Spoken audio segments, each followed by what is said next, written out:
Folks, I can't say enough about today's guest. I'm so excited. He's one of the most amazing singer, songwriter, musician, producers of our time. Man, the first non-Black artist signed to Motown Records by Stevie Wonder himself. Quincy Jones is his godfather. He's worked with Justin Bieber, Boyz II Men, Brian McKnight, Whitney Houston, Steve Perry of Journey. The list goes on and on and on. Such a hit-making legend, and he's not stopping anytime soon. Even his sons are carrying in the same tradition. It's none other than Tim Miner. How you doing, Tim? Good, man. How are you? Hey, no pressure with that buildup, but it's all true, man.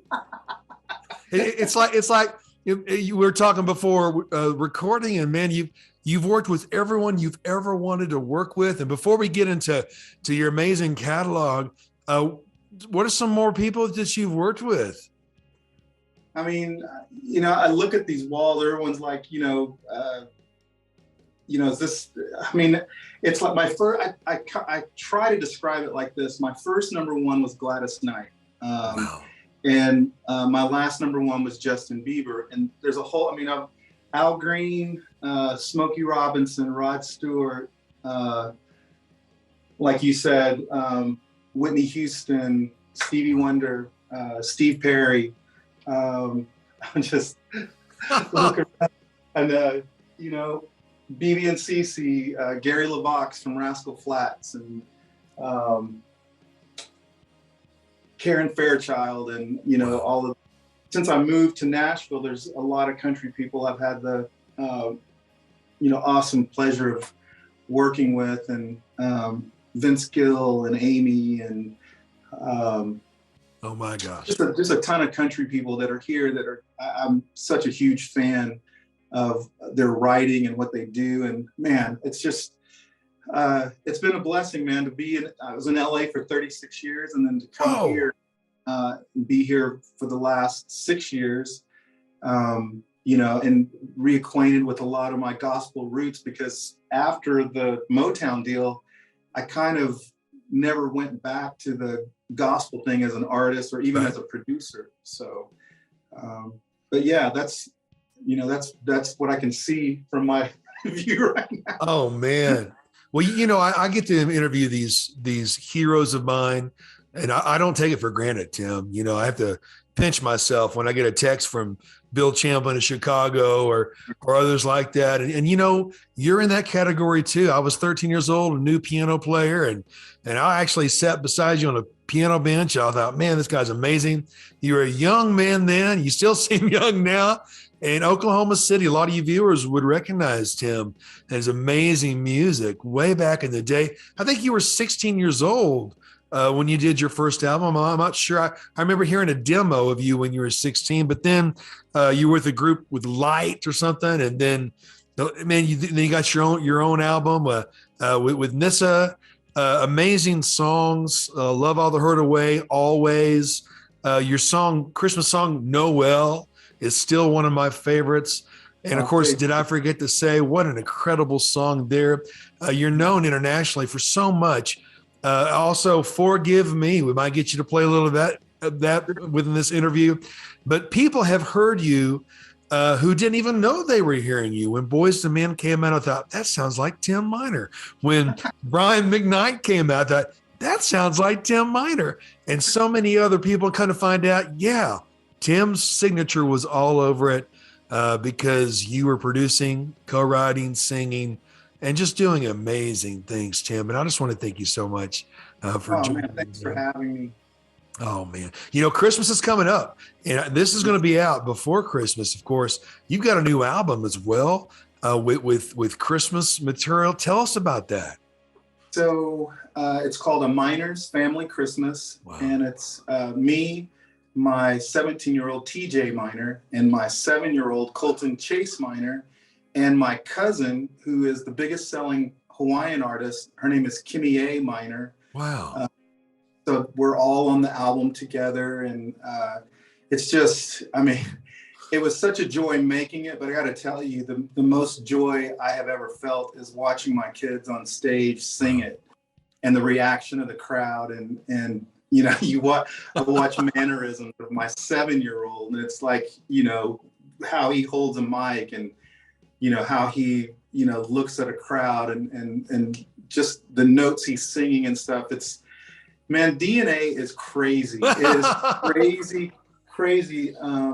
But I'm so proud of them. My 17-year-old actually graduated high school today, a semester early, because he wants to full-time into music. And so his mom and I said, well, hey, if you get enough credits and all of that, and then we're behind you. So today he literally graduated, and then in May with his high school, they get their diplomas. But wow, yeah, it's just to see. And my 7-year-old's like, Daddy, I have this song idea that I wanted us to do for my next single. And I'm like, oh my goodness. Well, you know what though, that they've got the right dad. You're able to immediately put them out there, Tim. And again, I mean, we could go on and on.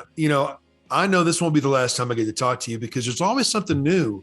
But your timeless stamp, man, on music and the favorites and the favorite artists of our time as well. You've worked with everyone you've wanted to work with, and now you're still performing when you go out with your sons, I hope, because people got to get their Tim Miner on now.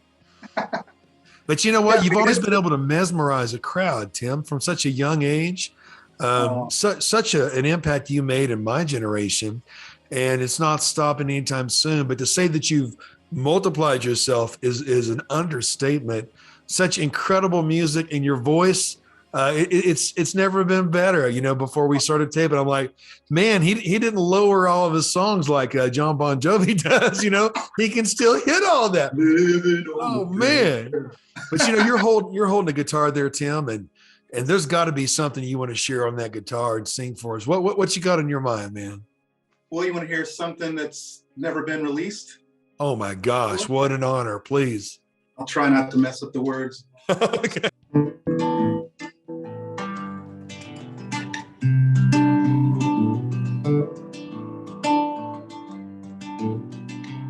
Some people don't like change,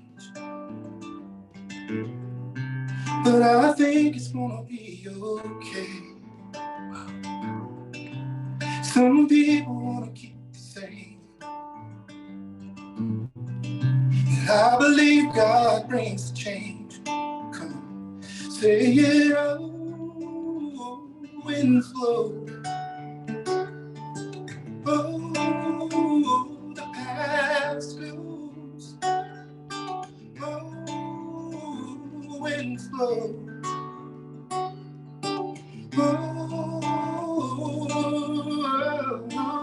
Let the past go.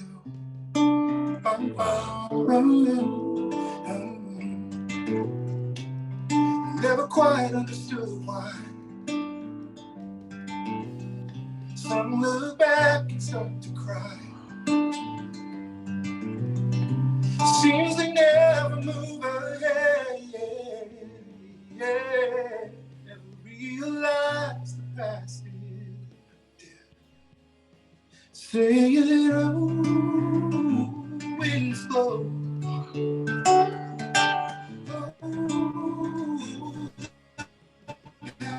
Past goes. Oh, winds blow.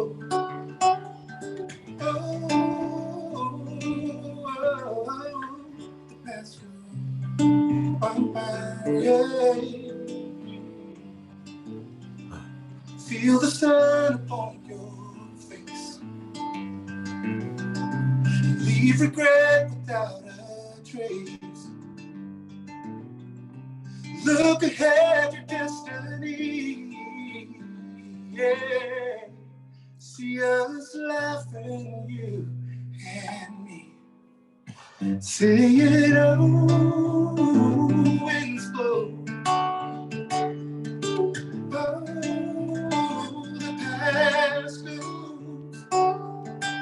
Oh, winds blow. Oh, let the past go. Let it go.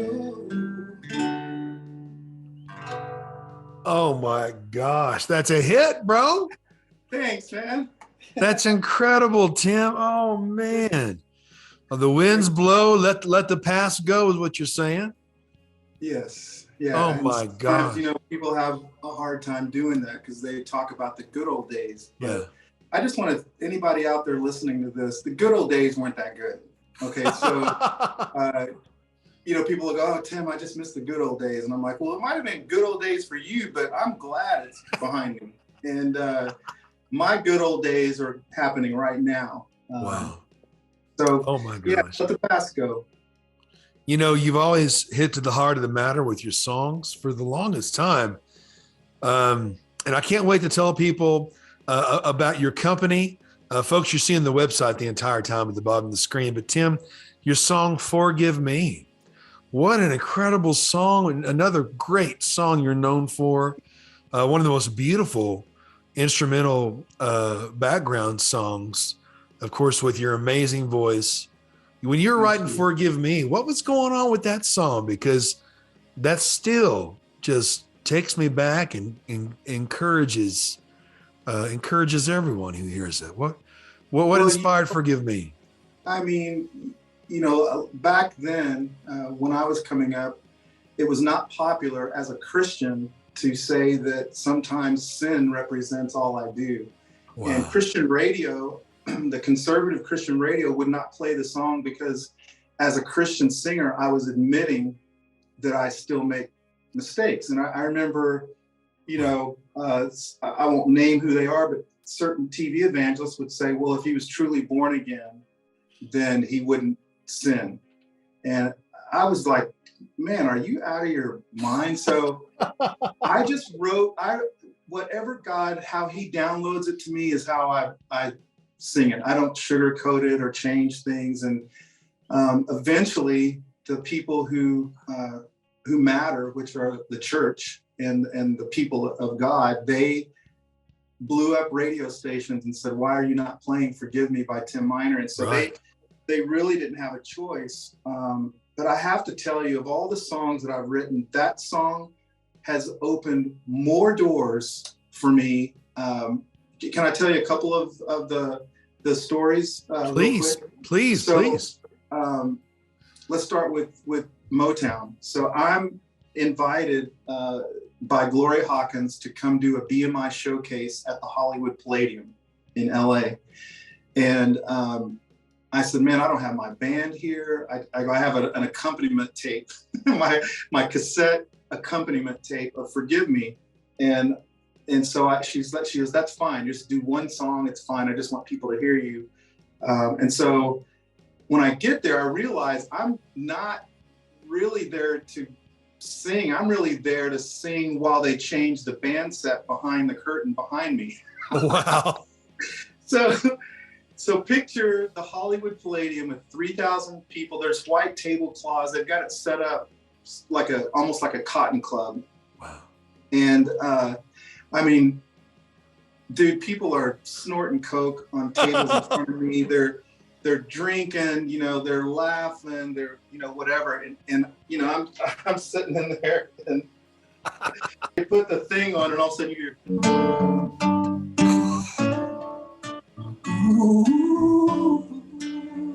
and I mean, all of a sudden, man, people stop snorting, drinking, laughing, and like this hush came over the place. Yeah, yeah, yeah.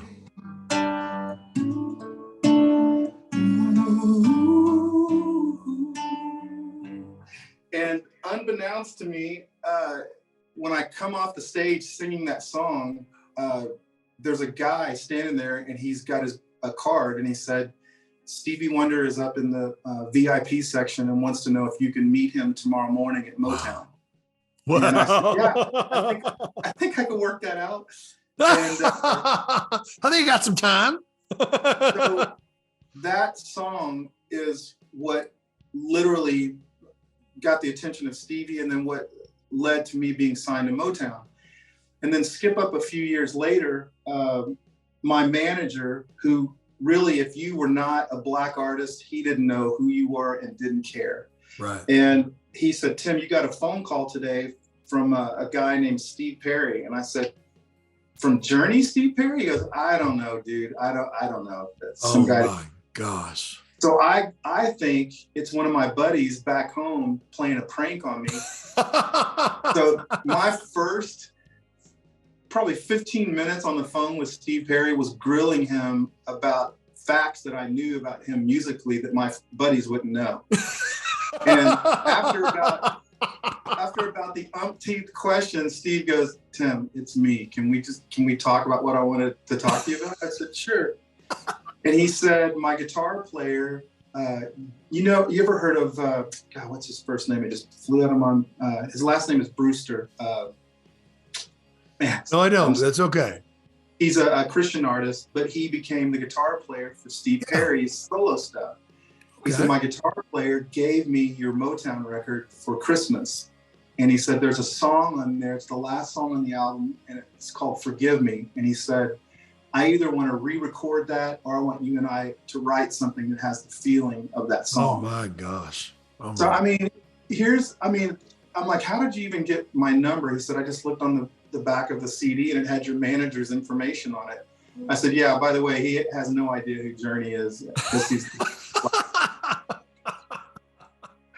And so we got together, but I could tell you story after story, especially with other singers and other writers and other artists, where that song that God gave me in Dallas, Texas, by myself, sitting in my studio, where I'm writing, and I don't know if you know this, some useless information. We recorded that in Oklahoma City. Really? I took my guitar player down there, so he's in one room. Where did you record it at?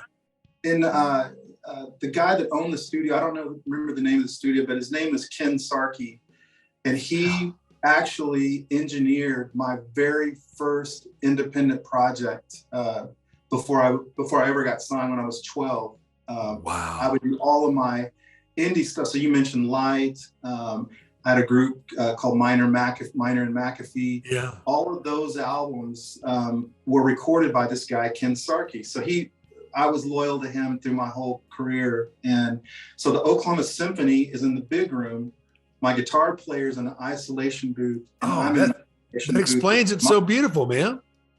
And my grandfather, who raised me pretty much, especially in the things of the Lord, is in the control room watching.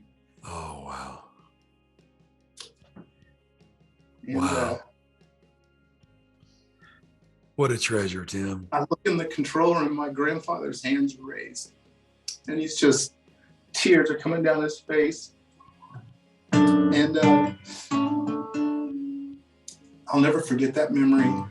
And so even how the song came about and then recorded. So, if you listen to the end of it, I break up because I'm seeing my grandfather crying with his hands raised.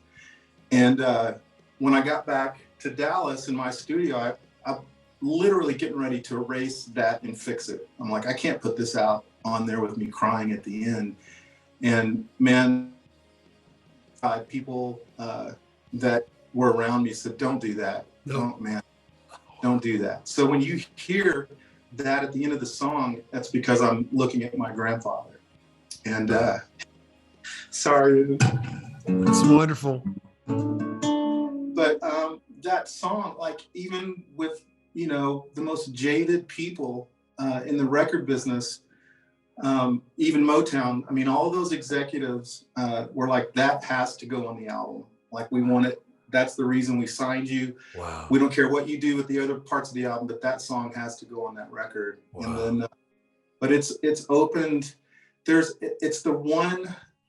I've had it happen to me before, but on that particular thing, I feel like the anointing was captured in a recording, and I was about to mess it up because I was going to erase it and fix it.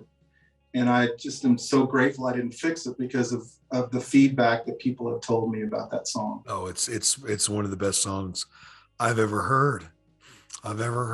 And no wonder it has the effect that it has on people, Tim, because it is anointed. For those of you who don't know what we're talking about, anointed, look into that. It's extraordinary. It is otherworldly, and it's kissed by God himself. Are you going to play any of it, Tim? Would you like me to? Oh, I'd be honored. So honored. Ooh,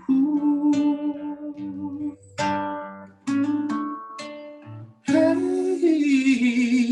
yeah, yeah.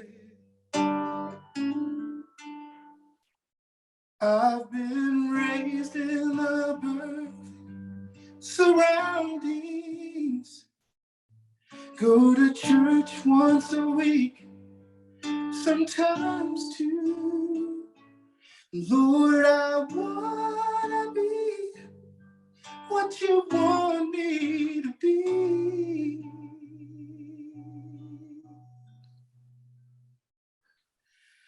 Holy sin represents all I do.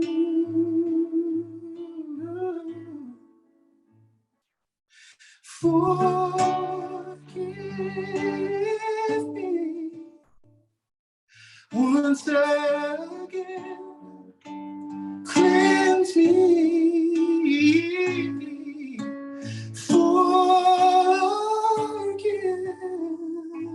me once again. Cover me. Oh. 'Cause I don't even know why your mercy never dies.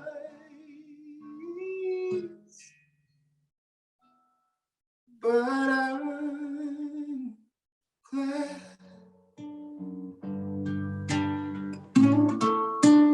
Oh, I'm glad.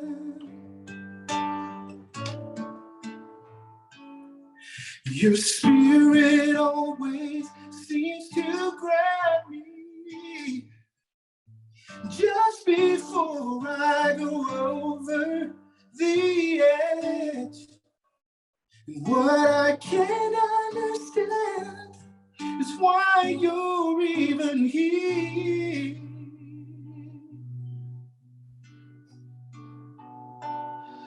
When I've trashed my oath and my pledge,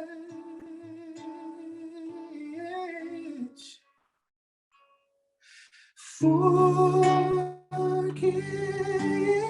me once again. Cleanse me. Forgive me once again. Cover me. Oh. 'Cause I don't even know why your mercy never dies.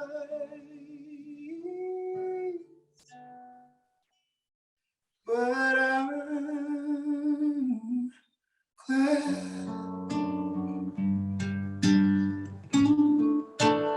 Oh, I'm glad. My grandfather taught me this.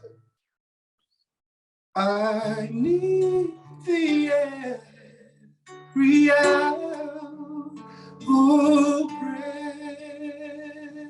precious Lord. No tender voice like thine could be afford. Do I need thee? Oh, I need thee. Every hour I need thee. Oh, bless me now, my Savior. I come to thee.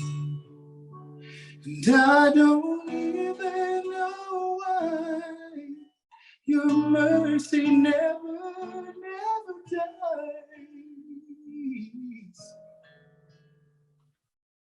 But I'm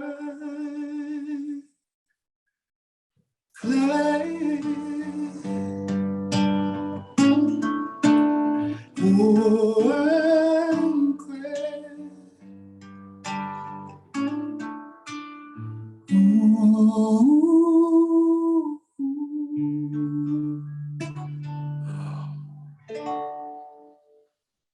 What a privilege to listen to you. Thank you, man. Thank you. Tim, the best of what so many of us love about music, brother. That's alive in you, and your influences have influenced those who have influenced millions of musicians and singers and young people that you have no idea whose lives you're already touching, and even through your sons. I can't wait to interview your sons with you. Tim, you know what? The music world is a better place because of you.